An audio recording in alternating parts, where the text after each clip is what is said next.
Privește bine,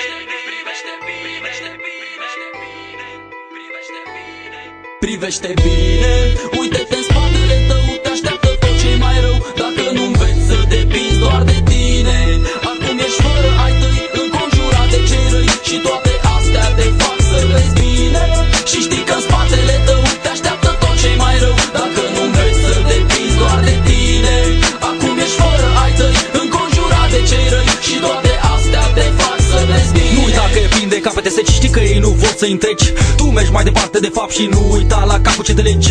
Rupind două rime grele să uiți de belele valui, hip-hop-ul celeași pleacă cu ele. Fără ai tăi e mai greu, dar și singur trebuie să treci de clipele rele. Nu uita să te uiți în spatele tău, știi că cineva te poate împinge în hău. Sunt prietenii faci ce stau la pândă, gata oricând să-ți facă rău. Viața asta te-a învățat tot ce e mai greu, fără ai tăi, fără noroc, fără măcar un leu. Derbedeu de mic, dar știi că n-ai putut să fii așa mereu. Nu uita de unde ai plecat, nu uita de la cine ai învățat. Nu uita cine a fost, cine e, deci cine a rămas lângă tine de fapt.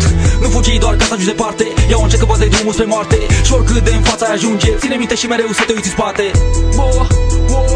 Yes, privește bine, uite-te în spatele tău, te așteaptă tot ce mai rău. Dacă nu înveți să depinzi doar de tine, acum ești fără ai tăi, înconjurat de cei răi, și toate astea te fac să vezi bine.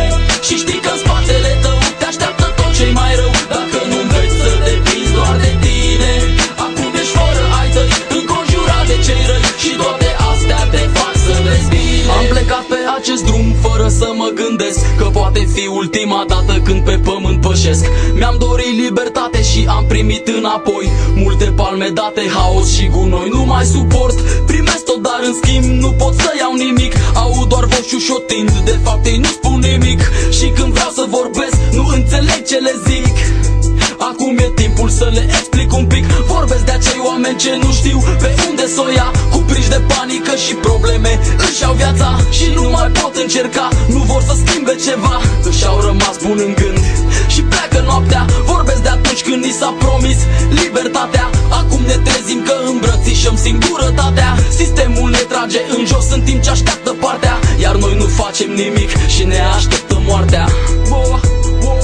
Yes, privește bine, uite-te în spatele tău, te așteaptă tot ce mai rău. Dacă nu înveți să depinzi doar de tine, acum ești fără ai tăi, înconjurat de cei răi, și toate astea te fac să vezi bine.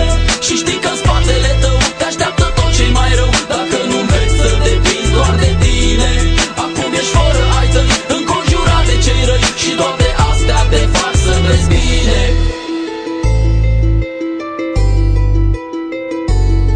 Privește bine.